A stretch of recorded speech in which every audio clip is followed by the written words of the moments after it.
I would be pleased to have you accompany me as we view many of the flowers I have planted around my home.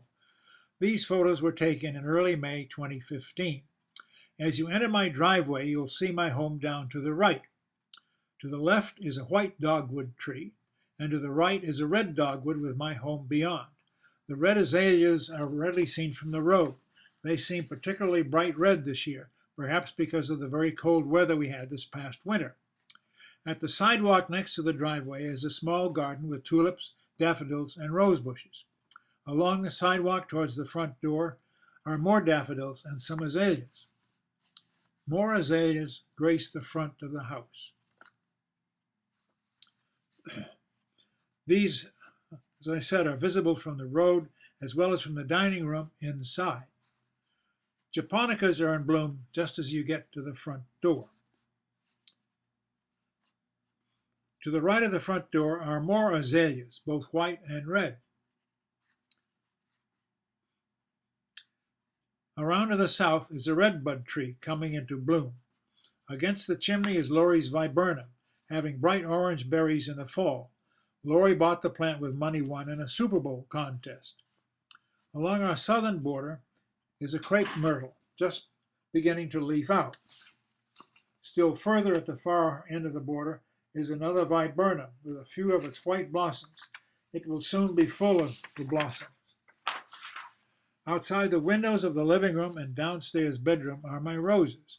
Right now they look rather threadbare, but we'll soon have rosebuds all over the plants. Up against the house is a wonderful forsythia, obviously mostly gone by, as are the Lenten rose or hellebore by the other chimney. The two camellia were badly hurt by the severe winter, but the bush's lilac just over the property line has now come into bloom. Down the stairs are the hydrangea barely showing some leaves, with the lesser celandines, showy yellow blossoms down below all gone by. My precious Edith Bogue magnolia also suffered badly during the winter cold. But Laurie's katsura tree has grown to a height of about 20 feet. Here is her memorial plaque.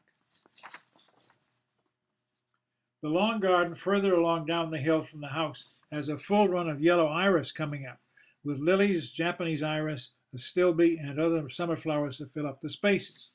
To the right are wild crabapple blossoms. Many others decorate the woods. Down a path I've cut through the forest and over a fence is a township park. I surprised a red fox there one day. I caught a great blue heron standing by the stream fishing. Over in the Willows Pond, I spotted a koi swimming just under the surface.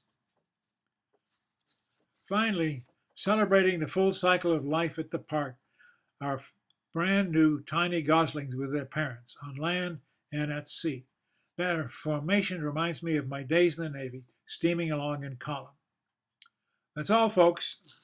See you around in my nifty red Prius.